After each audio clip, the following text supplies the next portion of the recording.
नमो अरिहन्ताणं नमो सिद्धाणं नमो आयर्याणं नमो उवज्झायाणं नमो लोये संवसाहुणं नमः श्रीवर्धमानाय निर्धूतकलिलात्मने सालोकानां त्रिलोकानां यद्विद्यादर्पणायते। परम मांगलिक ग्रंथ श्री रत्नकरण जी शावकाचार्य है, इसके रचयिता आचार्य भगवान श्री समंत भद्र स्वामी है। इसमें अंतिम अधिकार में प्रतिमाओं का स्वरूप है, उसमें भी अंतिम प्रतिमा अपनी चल रही है। कल देखा था अनुमति विरत प्रतिमा, उसमें मुख्य रूप से क्या बात आई थी? अनुमति का त्याग करना। किस बात की अनुमति का त्याग किया? जो आरंभ परिग्रह इस लोक संबंधी नाना प्रकार के कार्य हैं, उन कार्यों को करने के लिए कुछ अनुमति कोई मांगने आए। स्वयं तो करता नहीं, स्वयं कराता भी नहीं, और अब अनुमति भी नहीं देता, उसमें अनुमोदना का प्रसंग जो था उसका भी इस जीव ने त्याग कर दिया। तो यहाँ पर एक बात रह गई कि धर्म संबंधी जो पारलौकिक कार्य हैं उनके बारे में अनुमति दे सकता है कि नहीं, क्योंकि यहाँ पर समस्त प्रकार के कार्यों में हिंसा तो होती है, विकल्प भी होते हैं, तो फिर उनका भी त्याग है कि उनके त्याग से बचा है। तो यहाँ पर जो लिया है ना ग्रंथ में, तो इतना ही दिया है, एहि केशु कर्मसु, इस लोक संबंधी जो कार्य हैं उनको, उनके संबंध में अनुमति का त्याग। जो पारलौकिक कार्य हैं, पारलौकिक यानी परलोक संबंधी, दान पूजा दया परोपकार विधान पंचकल्याणक प्रतिमा निर्माण मंदिर निर्माण इत्यादि जो चीजें हैं उनके बारे में अनुमति का त्याग नहीं दिया है, अनुमति का त्याग नहीं किया है। क्यों? क्योंकि ये इस लोक संबंधी नहीं है, उसका परिग्रह से भी संबंध नहीं है, आरंभ से भी नहीं है। आप कह सकते हो आरंभ से तो है, क्योंकि आरंभ तो उसमें होता है। तो ये तो हमने पहले भी कहा था ना, आरंभ त्याग प्रतिमा के अंतर्गत भी कहा था कि आरंभ त्याग किया है तो जिनसे व्यापार धंधा घर संबंधी चीजें हैं उनको लेना है। जो परलोक संबंधी कार्य हैं, दान पूजा परोपकार आदि की चीजें हैं, उनके बारे में त्याग नहीं हुआ है। ऐसे ही यहाँ पर भी ये जो मंदिर संबंधी कार्य, गुरु संबंधी कार्य, सेवा अर्चना पूजा विधान आदि हैं, उन संबंधी चीजों का त्याग नहीं है। यदि आप उनका भी त्याग मानो तो फिर कैसा है कि ये जितने शास्त्र में आचार्यों के उपदेश हैं कि इस प्रकार से रहना चाहिए, इस प्रकार से चैत्यालय का निर्माण होना चाहिए, ऐसे चैत्यालयों का निर्माण करो। जैसे पद्म पुराण जी है ना, पद्म पुराण जी का एक व्याख्यान है, जब वह मधु राजा की नगरी थी, मथुरा नगरी, और वो शत्रुघ्न ने उसके ऊपर आक्रमण करके उसको जीत लिया और उसके ऊपर में रहने लगा। तब वो देव ने एक महामारी फैलाई, और महामारी फैला करके लगभग सारे लोग मरने से लगे। और जब वहां पर कोई और उपाय नहीं हुआ तो सौभाग्य से सप्त ऋषि मुनि आए, 7 ऋषि आए, और उनके प्रभाव से वो सारी की सारी वहां की जो महामारी थी वो महामारी दूर हो गई। और चातुर्मास पूरा होने लगा। चातुर्मास यानी 4 महीने महाराज वहीं रुके मथुरा नगरी में, और रुक करके फिर जब वो जाने लगे तो राजा ने कहा, शत्रुघ्न राजा ने, कि महाराज आप चले जाओगे तो फिर से क्या हो जाएगी, मारी आ जाएगी, फिर से वो बीमारी फैलेगी और सब लोग मरने लगेंगे, आप कृपा करके मत जाओ। तो उन्होंने कहा भाई हमको तो जाना ही है, हमारा तो नेचर ही विहार करने का एक नियत स्थान पर रुकते नहीं है, लेकिन यदि आप चाहते हो कि इस नगर में पुनः बीमारी महामारी इत्यादि ना फैले तो सभी घरों में सभी जगह भले छोटी सही लेकिन जिन प्रतिमा को विराजमान करो, जिस जिस घर में जिन प्रतिमा होगी उस घर में इस प्रकार की कोई बीमारी नहीं आएगी। इस प्रकार का उपदेश मुनिराज ने उस समय दिया। अब यदि प्रतिमा का उपदेश दिया तो प्रतिमा रखेंगे तो बनाना पड़ेगी, प्रतिष्ठा होगी, कल्याणक होंगे, उसका विधि विधान होगा। तो इसका मतलब महाराज ने तो ये तो अनुमोदना भी नहीं है, ये तो सीधे कारित ही हो गया कि ऐसा करो। कारित का भी यहाँ तो त्याग कर चुके हैं, जबकि पहले ही कर दिया था। जबकि जगह जगह प्रथमान योग में या अन्य चरणान योग के उपदेश के विधान में उन सब कार्यों के लिए कहा जाएगा। देव पूजा, गुरु पासी, स्वाध्याय, संयम, तप, दानन, चेती, गृहस्था नाम षट कर्माणि दिने दिने। ये शावकों के 6 आवश्यक कार्य हैं, इनको प्रतिदिन करना चाहिए। किसको? शावकों को। किसने लिखा? आचार्य भगवंतों ने। तो जो परलोक संबंधी कार्य है ना, उनके उपदेश का, उनके करने का, कराने का, उसमें अनुमति देने का, उसकी बात नहीं की जा रही है। ठीक है, उसका त्याग नहीं है। नहीं तो क्या इसको लंबा खींच दो और खींच के हम तो भैया इतने विरक्त हो गए हैं कि अपन तो अब कोई पूजे विधान कर ले अष्टानिका में, अष्टानिक में हम सिद्ध चक्र कर लें कि नंदीश्वर कर लें, भैया तुम जानो, तुम्हारा काम जाने, हमें तो इससे कोई प्रयोजन नहीं, हम अनुमति नहीं देंगे। कह रहे ऐसा नहीं है। वो कोई पूछे कि मंदिर कहाँ बनाए, किस क्षेत्र में बनाए, कैसा बनना चाहिए, कैसी प्रतिमा होनी चाहिए, कहाँ से लानी चाहिए इत्यादि, इस संबंधी कोई प्रश्न आदि हो तो वह क्या है, पूछ सकता है व्यक्ति, और ये बता भी सकते हैं, उनको तत्संबंधी दोष नहीं है। अब ये इतने वीतरागी नहीं हुए हैं। इससे ये समझना कि अशुभ की भूमिकाएं छूटती हुई शुभ की भूमिका बनी रहती है, और फिर उत्तरोत्तर शुद्ध में प्रगति होती है। शुभ भी बढ़ता है और शुद्ध भी बढ़ता है। इसका जो गुणस्थानों में ऊपर बढ़ते जाते हैं, चौथे से पांचवा, पांचवे से छठा, सातवां और उसके ऊपर ऊपर, जैसे जैसे जीव प्रगति करता है तो उस उत्थान के साथ में उसके शुभ भावों की भी वृद्धि होती है और अंतरंग बल से, स्वसंवेदन से शुद्धता की भी वृद्धि होती है। अभी तो ये 5वें गुणस्थान है, लेकिन 5वां गुणस्थान कोई एक ही प्रकार का नहीं है। 11 प्रतिमाएं दी है तो उसके 11 भेद तो सामने ही दिख रहे हैं। इन 11 भेदों में भी प्रत्येक के बहुत सारे भेद हैं। यदि गुणस्थान अपन गोमठ साल से देखें तो कहेंगे असंख्यात लोक प्रमाण प्रत्येक गुणस्थान के प्रकार हैं। अनुमति, विरत, त्याग के असंख्यातों प्रकार होते हैं। ऐसे है, समझ में आई बात? तो इस प्रकार से ये जो एक कल प्रश्न रह गया था उसको भी किया।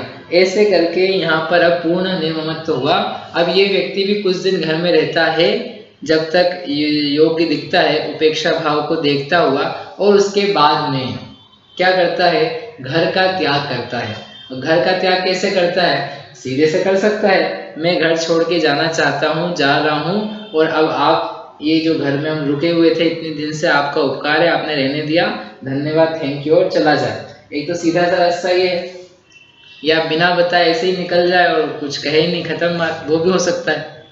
लेकिन शास्त्र में आचार्य महाराज ने कहा कि वैराग्य की प्रेरणा दूसरों को भी मिले और आपके निमित्त से किसी दूसरे का भी भाग्य जग जाए, उसके ही परिणाम निर्मल हो जाए, तो बड़ा जो वैरागी जीव है वो इस प्रकार के वचन कहता है। जैसा अमृतचंद आचार्य ने प्रवचन सार जी के चरणानुयोग सूची का चूलिका में कहे, उन्होंने कहा, आचार्य कुंदकुंद स्वामी ने कहा 2 चीज है, बंधु वर्गों से पूछकर और स्त्री पुत्र बच्चे पत्नी माता पिता भाई बंधु इनसे अपने आप को छुटाकर और ज्ञान दर्शन चारित्र तप विनय में स्थित होकर के ये घर से निकले। यानी किससे छूटना, किससे पूछना और किस में जाके स्थित होना, ये 3 बातें दी। गाथा नंबर 202 है, वो मूला वहीं से पढ़ना। हमें बस ये 3 चीजें कहनी है कि ये जब घर से जा रहा है तो बंधु जनों से पूछ रहा है। आप कह सकते हो बंधु तो कोई है ही नहीं ना, क्योंकि पहले ही ममत्व का त्याग किया है, तो वास्तव में नहीं है बंधु, और उसको तत्संबंधी ममत्व भी नहीं है।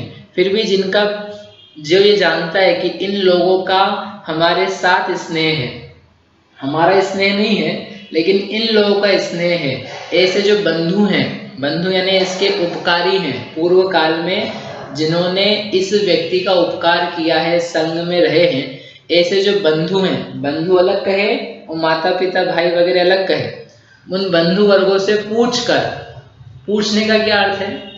तो पद्म पुराण जी में एक व्याख्यान है, एक कथानक है, उसमें है बंधु वर्गों से पूछने का मतलब कि जब रावण जा रहा था दिग्विजय के लिए, इंद्र के ऊपर चढ़ाई करने, इंद्र यानी राजा इंद्र नहीं, इंद्र यानी ये एक राजा था विद्याधर, उसको जीतने के लिए जा रहा था। तो बीच में एक जगह ठहरा हुआ, वो पूजा कर रहा था जिनेंद्र भगवान की, जैन था वो, जिनेंद्र भगवान की पूजा कर रहा था। इतने में वहां से नदी के प्रवाह आया, एक गंदा सा जल वहां से बहने लगा।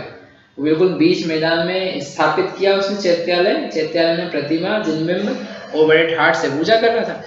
सूखा था पहले, थोड़ी देर बाद पूजा के बीच में ही पानी आने लगा, ऊपर से नहीं, बह बह करके, वो भी गंदा पानी। तो उसको बड़ा गुस्सा आया कि मैं पूजा कर रहा हूँ और ये बीच में अशुद्ध जल, ये कुछ तो भी गंदा सा आ रहा है, ये किसका दुस्साहस है, ये पानी बहा रहा। तो उसने देखा, आगे जाकर के खबर निकलवाई, तो वहाँ एक राजा था, आई थिंक सहस्त्र नयन नाम था उसका। तो राजा था, वो राजा वहाँ पर जल क्रीड़ा कर रहा था, उसको नहीं पता था यहाँ दशानन आया हुआ है, तो जल क्रीड़ा कर रहा था अपनी रानियों के साथ। तो ये रावण को पता चला, उसको गुस्सा आया, पूजा वूजा करी इसने, वहां जाके उसके साथ गुस्सा होता हुआ बोला तुम क्या कर रहे हो। राजा ने सुना नहीं, तो युद्ध करा उसके साथ। वो युद्ध करके उसको बंदी बना लिया, और बंदी बना लिया, रख लिया उसको। तो उसके जो पिताजी थे राजा के, जिसको बंदी बनाया था, वो मुनि थे, वो आए, उन्होंने राजा से, दशानन से कहा कि तुम इसको छोड़ दो। तो दशानन ने मस्तक पे, सिर पे हाथ लगाया, महाराज आपका आदेश सिर माथों पर, हम तो ये भाई के समान है, ये चला जाए, हम तो इसको ऐसे ही, इसने जिन पूजा में विघ्न किया था उसके लिए पकड़ा था, हम छोड़ते हैं इसको, ये इसका राज्य संभाले, हमें इससे क्या लेना देना। वो सहस्त्रनयन नाम का जो राजा था, उसने ये सब देखा और देख करके उसको वैराग्य हुआ कि अरे मैं जीत लिया गया, अब मेरा मान ही क्या रह गया। तो उसने दीक्षा का विचार किया कि अब मैं दीक्षा लेता हूँ। और दीक्षा लेने के पहले, ये यहाँ तक तो ये दीक्षा स्वयं ले रहा है, वो दीक्षा लेने के पहले उसका एक मित्र था, उस मित्र दूसरा राजा था, उसके पास उसने संदेशा पहुंचाया कि मैं जिन दीक्षा ले रहा हूँ, इतना उसने पूछा, हम ले रहे हैं, पूछा है ना, उसकी जानकारी दी एक प्रकार से, वेट नहीं किया उसका, वो बोल करके सैनिकों को वहां पहुंचा के, गुप्तचर जो भी था, दूत वगैरह वहां पहुंचा दिया, और इसने यहाँ पर जिन दीक्षा ले ली। वहां दूत ने जाकर सारे समाचार बताए, और समाचार बता करके राजा मित्र था जो, उसने ये सुना तो उसने कहा कि रावण शत्रु नहीं है, रावण तो उसका परम उपकारी हुआ कि जिसके कारण से उसने दीक्षा ले ली, उसके वैराग्य में निमित्तभूत बना, उसका भाव बहुत महान है राजा का, और वो मेरा बंधु था, उसके वैराग्य को देख करके मैं भी जिन दीक्षा ले लेता हूँ। तो उसने भी दीक्षा ले ली। कहने का मतलब जब एक व्यक्ति घर से निकला तो उसने बाकी किसी को मैसेज नहीं पहुंचवाया, जो बंधु था, जो मित्र था, क्लोज था, उसको मैसेज पहुंचाया कि मैं जा रहा हूँ, मैं दीक्षा ले रहा हूँ। भाव ये था कि भाई तुझे भी संसार से निकलना हो तो हमारे साथ आ सकते हो, जैसे अपन गृहस्थी में साथ रहे वैसे तुम भी इस अवस्था में हमारे साथ रह सकते हो, अपन वहां पर भी वैराग्यमय जीवन से अपने व्रत निभाएंगे, आनंद करेंगे। ये होता है बंधु वर्ग से पूछना, उनको बताना। इन्हें उसने बताया, उसके कारण से उसने दीक्षा ले ली। फिर ये तो एक विधि हुई बंधु वर्ग से पूछने की। फिर दूसरा आचार्य ने कहा इन घर के लोगों से अपने को छुटा कर, इनसे छुड़ाना, अपने आप छुड़ाना। क्यों लिखा? क्योंकि ये अभी तक तो फिर भी शांत थे, क्योंकि घर में ही थे। तुम्हारा तो मोह इनसे टूट गया, लेकिन इनका मोह नहीं टूटा है। तो ये अभी भी चाहेंगे कि घर में रहो, घर में रह के साधना करो। क्यों जा रहे हो, क्या करोगे, वहाँ कैसे व्यवस्था होगी, यहाँ तो भोजन पानी सब आपको करा देते थे, आपके रो में सेवा कर देते थे, आपको शीत उष्ण की बाधा विशेष नहीं होती थी, परीक्षा उपसर्ग नहीं होते थे। लेकिन वहां पर चले जाएंगे, इनका क्या होगा, बच्चों को चिंता होती है, माता पिता को चिंता होती है, पत्नी को होती है यदि है तो ये सब चिंताएं होती, तो वो छोड़ते नहीं है। तो आचार्य ने कहा कि नहीं छोड़े, छुटा करके उनको समझा देना कि भाई मैं अपने बंधु के पास, अपने जनक के पास, जननी के पास, अपनी स्वयं की पत्नी जो निस्वानुभूति है उसके पास, और जो मेरा मोक्ष पुत्र है उसके पास, उनके पास मैं जा रहा हूँ। तुम लोग चिंता मत करो, मेरा जो यथार्थ जनक जननी है उसके पास में जा रहा हूँ, इसलिए तुम मुझे छोड़ो और तुम अपने में लगो। हम अपने में लग रहे हैं, तुम्हारा ज्यादा यदि एकत्व का भाव है, चलो हमारे साथ, जैसा हम कर रहे हैं वैसा तुम करना। वो लोग मोही हो जाते नहीं है, कोई चला भी जाए। तो ये दो चीजें कही उन्होंने, ये बहुत विस्तार की है, मैं तो आपको बहुत जल्दी से बता रहा हूँ। वहां तो बड़ा सुंदर दिया है कि यह संबोधन कैसे करता है घर से निकलने वाला व्यक्ति, इस शरीर, इस आत्मा के बोलने वाला, त्यागने वाला कहता है, इस आत्मा के शरीर के, इस आत्मा के शरीर की आत्मा, माता की शरीर की आत्मा, सामने माता है तो क्या कह रहा है, मैं आत्मा हूं, मेरी आत्मा का ये शरीर है, इस शरीर को जन्म देने वाली जो माता है उसका शरीर, उसकी आत्मा, मैं तुम्हारा नहीं हूं। ऐसे प्रत्येक के प्रति संबोधन है। आप गाथा पढ़ना, आपको आनंद होगा। गाथा नंबर 202 है प्रवचन सार की, मूल में से आप और उसकी टीका सहित देखना। इस प्रकार उनसे अपने को छुटाया। जो जो घर के सदस्य थे, बंधु बांधव थे, परिवार जाले थे, वे छोड़ना नहीं चाहते हैं, ये छुटाता है, छुटा करके अपने आप को घर से बाहर निकलता है। अब छोड़ तो दिया, छुटा भी लिया, लेकिन अब ये स्थित किस में होगा, क्योंकि कहीं आधार भी चाहिए ना। तो अस्थि भाव से भी आचार्य ने लिखा कि यह अपने दर्शन, ज्ञान, चारित्र, तप, वीर्य, इन आचारों में स्थित होवे। दर्शन भावना को भाए, ज्ञान भावना, चारित्र की भावना और तप और वीर्य, इनकी भावनाओं को इनके आचरण में अपने मन को स्थित करता हुआ, ये अकेला नहीं है, इसके साथ में पूरा पंचाचार है। ऐसे पंचाचार को धारण करता हुआ वह व्यक्ति घर को छोड़ता है। तो घर को छोड़ के क्या करता है, अब उसके लिए आगे 11वीं प्रतिमा कहते हैं। समझ में आई बात? यहाँ तक यदि किसी को प्रश्न होता आप पूछ लो। भैया ये प्रतिमाधारी पुराने मंदिर तुड़वा के नए मंदिर बनवा सकता है?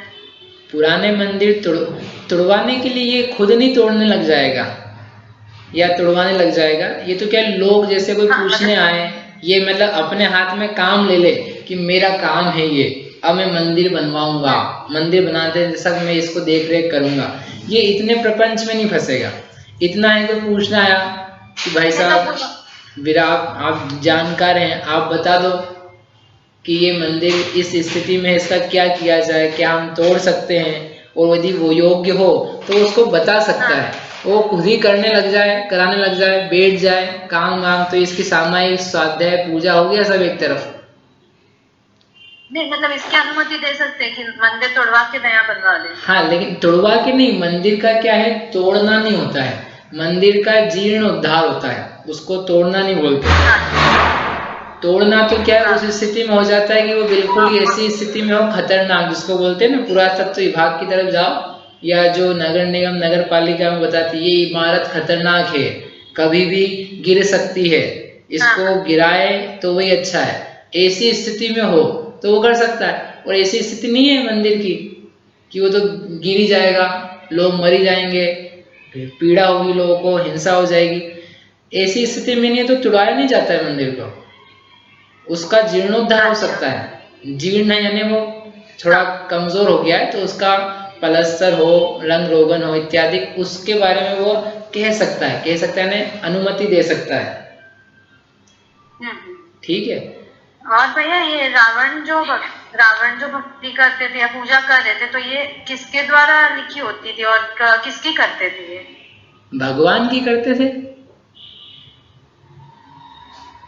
नहीं मतलब कोई स्पेसिफिक तीर्थंकर की नहीं, तीर्थंकर का नाम ऐसे आता नहीं, लेकिन यदि देखा जाए तो चंद्रप्रभ शांतिनाथ भगवान का एक चैत्यालय था, उसका नाम दिया है।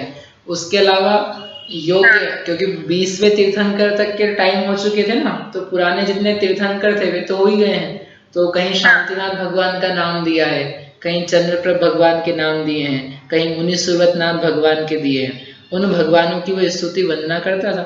उसके अलावा जो अकृत्रिम चैत्यालय थे, चूंकि विद्याधर था तो विद्याओं से मेरू पर्वत के चैत्यालय की वंदना वहां पे भी जाता था। तो वहां तो कोई स्पेसिफिक तीर्थंकर नहीं है, जिन चैत्यालय हैं। और लिखी किसके द्वारा होती थी? लिखने की कोई जरूरत नहीं, किसी को आचार्य के द्वारा लिखी हो, स्वयं के द्वारा लिखी हो, कैसे भी हो सकती है। ठीक है ठीक है। है? और भैया आदिका माता जियों की प्रतिमा, तो उनकी मतलब प्रतिमा होने के बाद जैसे 11वीं प्रतिमा तो वो छुल्लिका जी हुई। हाँ। और उसके बाद आदिका माता जी हुई। हाँ, वो कहते हैं ना, वो 11वीं प्रतिमा में आएगा सब, जो छुल्लक, छुल्लिका और आदिका, एलक जी, ये चारों हैं, ये चारों के चारों अभी 11वीं प्रतिमा के अंतर्गत आए।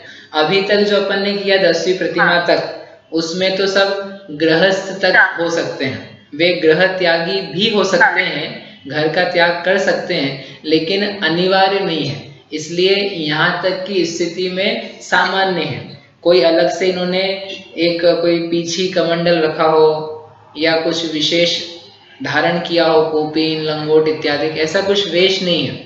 सामान्य भी इनका वेश रह सकता है, मतलब एक विरक्त जैसा सफेद वस्त्र धारण किए हो, यद्यपि सफेद वस्त्र का भी लिखा नहीं आगम में, लेकिन परंपरा इस प्रकार की कि जो विरक्त है तो सफेद शुक्ल वस्त्र धारण करता है। तो यहाँ तक का व्यक्ति हो तो वो सामान्य वस्त्र धारण करके रहे, कुर्ता पजामा हो वो भी पहन सकता है, धोती दुपट्टा वो पहन सकता है, साड़ी हो स्त्रियों के लिए वो पहन सकती है। मतलब इस प्रकार की यहाँ तक की में बहुत सामान्य बात है वस्त्र आदि को लेकर। इनका भोजन वगैरह क्या है, जैसे 10वीं प्रतिमा है, घर में रह रहा है तो घर के लोग इसको भोजन कराते हैं, या कोई बाहर के असाधर्मी है वो इसको बोले आप आज हमारे यहाँ भोजन कीजिएगा, कल हमारे यहाँ कीजिएगा। तो इस प्रकार से वो जो बुलाने आ जाए वो इसके यहाँ चले जाए। अच्छा, और कौन सी प्रतिमा तक भैया जैसे फैमिली में कोई फंक्शन है, शादी वगैरह, तो अटेंड कर सकते हैं? कौन घर के जो प्रोग्राम है, घर के प्रोग्राम है तो ये जैसे अभी 7वीं ब्रह्मचर्य प्रतिमा है ना, तो इन्होंने अभी इस वो अनुमति को त्याग नहीं किए हैं, तो 8वीं 7वीं प्रतिमा में भी कर सकता है।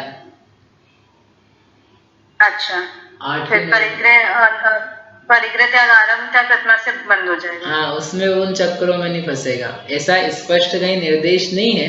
लेकिन जैसे ब्रह्मचर्य प्रतिमा ली ना, तो वहां तक इसके ब्रह्मचर्य की पहले बल्कि 6ठी तक समझना कि 6ठी प्रतिमा है, तो वहां तक इसके अभी भोग के साधन भी पाए जा रहे हैं, भोग रूप कार्य पाया जा रहा है। तो तत्संबंधी फिर जो बाहर की चीजें हैं उनमें इसका जाना हो सकता है, क्योंकि पुत्र पुत्री का विवाह भी करना है। हाँ, वही। और 7वीं प्रतिमा है तो 7वीं प्रतिमा में भी क्या है कि व्यापार धंधा भी कर रहा है, बिजनेस भी कर रहा है, क्योंकि आरंभ त्याग 8वीं में जाकर के है। तो उसको लेकर के जो योग्य ऐसे फंक्शन है जिसमें जाना से सम्यक्त्व की और व्रतों की हानि नहीं होती है, उसमें जा सकता है। फिर जहां से आरंभ त्याग किया ना, तो आरंभ त्याग करने से फिर अब ना बाहरी समाज के कारण जाना है, ना अपने भोग के कारण जाना है, तो वो चीजें बंद हो जाती। ठीक है, ठीक है। इसका अर्थ ये नहीं कि अब अपन 7वीं तक नहीं है तो अपन जाते रहें, ये ध्यान रखना।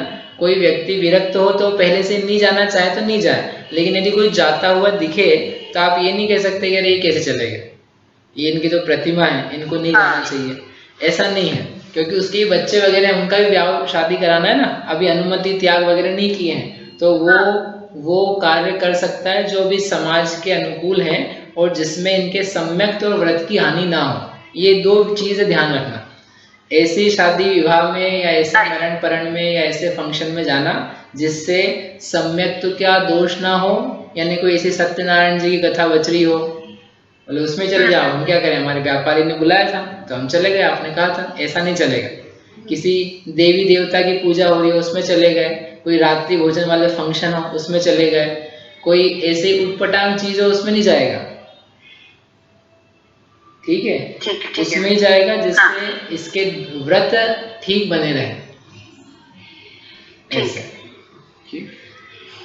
आगे अब ये घर का त्याग करके अब उद्दिष्ट विरत प्रतिमा को धारण करते हैं, और इसमें फिर ये इलक छुल्लक आदि सबके स्वरूप भी आते हैं, वो अपन पढ़ते हैं। गाथा नंबर है 147, लास्ट प्रतिमा की। ग्रहतो मुनिवनमित्वा गुरूपकण्ठे व्रतानि परिगृह्य भेक्षाशनस्तपस्यन्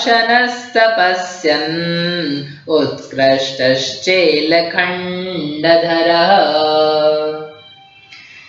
ग्रहतो, ग्रहतो यानी घर से, मुनि वनम, मुनियों के वन को, मुनि वन कहाँ रहते हैं? मुख्य रूप से वन में, तो ऐसे मुनियों के वन को, इत्वा, मुनि वनम इत्वा, तो मुनि वनम इत्वा शब्द लिखा है, मुनियों के वन को इत्वा यानी जा करके, गुरु उपकंठे, गुरु उपकंठे, उपकंठ यानी समीप में, गुरु यानी गुरु, जो निर्ग्रंथ दिगंबर वीतरागी मुनिराज हैं, उन गुरु के मुनिराज के समीप में व्रतानी परिग्रह्य, व्रतों के समूह को ग्रहण करता है, व्रतों को ग्रहण करता है। अभी तक भी व्रत ग्रहण किए थे, प्रतिमा ग्रहण करी थी, अब ये अंतिम गृहस्थों का व्रत ग्रहण करता है, उन व्रतों के समूह को स्वीकार करता है। और क्या करता है? भिक्षाशन, भैक्ष्य अशन, अशन, अशन का अर्थ क्या बताया था पहले? अनशन में बताया था ना, कई बार आ चुका अब तक। तो अशन यानी होता है भोजन, जो भोजन है यानी आहार है वो कैसे ग्रहण करता है? भैक्ष्य। अब ये भिक्षा के द्वारा अन्न को, आहार को ग्रहण करने वाला होता है, भिक्षा भोजन करता हुआ। तपस्यन, तपस्या करता है। और चेल खंड धर, एक वस्त्र खंड को धारण करता है, वह उत्कृष्ट, उत्कृष्ट शावक है। ये उत्कृष्ट शावक का अंतिम स्वरूप है। उत्कृष्ट शावक यानी जो अब घर में नहीं रहता, अब क्या कर दिया इसने? घर का त्याग कर दिया। घर का त्याग करके फिर क्या कुटिया में रहता है कि अलग से आश्रम में रहता है? कहाँ रहता है? कि नहीं, अब कुटिया में नहीं, आश्रम में नहीं, कोई उदासीन आश्रम में, शाविक आश्रम में, इन सब में नहीं चाहिए। अभी 10वीं प्रतिमा तक रह सकता था, अब तो ये क्या है? संघ में रहता है, मुनि संघ में, जहाँ मुनियों का समूह है, मुनिराज हैं, उन मुनिराज के पास में जाकर के रहता है। और ऐसे नहीं रहता महाराज आ गए हम ले लो भर्ती वो जो भी योग्य, अनुनय, विनय और क्या चाहता है वो भी दिया है प्रवचन सार जी में। 203 नंबर की गाथा है। 3 नंबर में तो आचार्य किसके पास जाना, उनका स्वरूप है। और 204 में है कि कैसे ये प्रार्थना करता है, मुनि बनने की प्रार्थना है कि हे प्रभु मुझे स्वीकार कीजिए। और वो आचार्य कहते हैं स्वीकार कीजिए यानी मुझे शुद्धात्मा की उपलब्धि रूप व्रत दीजिए और स्वीकार कीजिए। और आचार्य कहते हैं यह तेरी शुद्धात्मा की उपलब्धि रूप सिद्धि, ये ले हम देते हैं तुझे।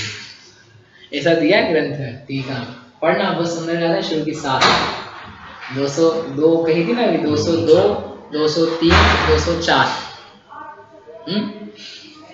तो मुनिराज के पास जाकर आचार्य के पास निवेदन करता है, आचार्य उसको योग्य जान करके तो अभी व्रतों को ग्रहण करता है। कौन से व्रत को? 11वीं प्रतिमा। ये एलक, छुल्लक इत्यादि जो योग्य हो सकते हैं उनको ग्रहण करें, उस रूप अभ्यास करें। क्योंकि अभी तक घर में था तो यद्यपि ममत्व का त्याग किया है, हमें पता है, 10 प्रतिमा ली है, अनुमति का भी त्याग किया है, लेकिन क्या हो सकता है? हो सकता है ममत्व हो, घर में था तो अनुकूलताएं थी, साधर्म्य के पास था, भोजन पानी मिल जाता, अनुकूलता से रहता था। तो इसके अभी राग बचे हुए हैं, ये निशेष राग नहीं हुआ है। यद्यपि धन का त्याग किया था, बाहरी परिग्रह का त्याग किया था, लेकिन फिर भी अंतरंग में कुछ राग द्वेष तो बचे ही है ना। तब तो जाकर के वस्त्र का भी ग्रहण है, और जब तक वस्त्र भी है तब तक राग यानी प्रत्याख्यानावरण नाम के कषाय के उदय वे मौजूद हैं, वे गए नहीं है। तो इसलिए आचार्य ने कहा, कहते हैं कि आपको पहले उत्कृष्ट शावक बनाते हैं। शावक में है लेकिन अब ये मुनि जैसा जीवन है। अब गृहस्थ के और मुनि के बीच में बस एक ही कड़ी रह गई, उत्कृष्ट शावक रूप, एलक शुल्लक रूप स्थिति की। तो उस स्थिति को ये देते हैं। तो कैसा होता है वह? व्रतानी परिग्रही है, उन आचार्य के पास से उनकी सम्मति पूर्वक ये व्रतों को ग्रहण करता है। जो व्रत पहले थे वो तो है ही, और आगे का 11वीं प्रतिमा ग्रहण करता है। क्या होता है उस 11वीं प्रतिमा में? तो 2 विशेषताएं दी यहाँ पर। भिक्षाशन, भिक्षा से भोजन को करता हुआ, यानी अब ये पहले जैसे निमंत्रण पे चला जाता था, किसी ने कह दिया आप आ जाना हमारे घर, तो ये चले जाते थे, कल हमारे घर आ जाना, मतलब रिक्वेस्ट पूर्वक, वो लेने जाएगा, तो वो उनके घर चले गए भोजन करने। तो वो आहार उनके लिए बनाया जाता था और वो इनविटेशन के द्वारा चला जाता था। अभी क्यों? देखिए इनविटेशन नहीं, अब आपको भिक्षा के लिए जाना है, कोई बुलाएगा नहीं आपको अलग से, आप निकलो, जो आपको स्वीकार करे, ग्रहण करे, बुलाए कि आप हमारे से भोजन लो, तो वहां भिक्षा में भोजन करना, और भिक्षा नहीं मिले तो भोजन नहीं करना। वो चीज पहले भी थी कि कोई आपको नहीं बुलाए तो खड़े नहीं हो जाना चौकी में जाके,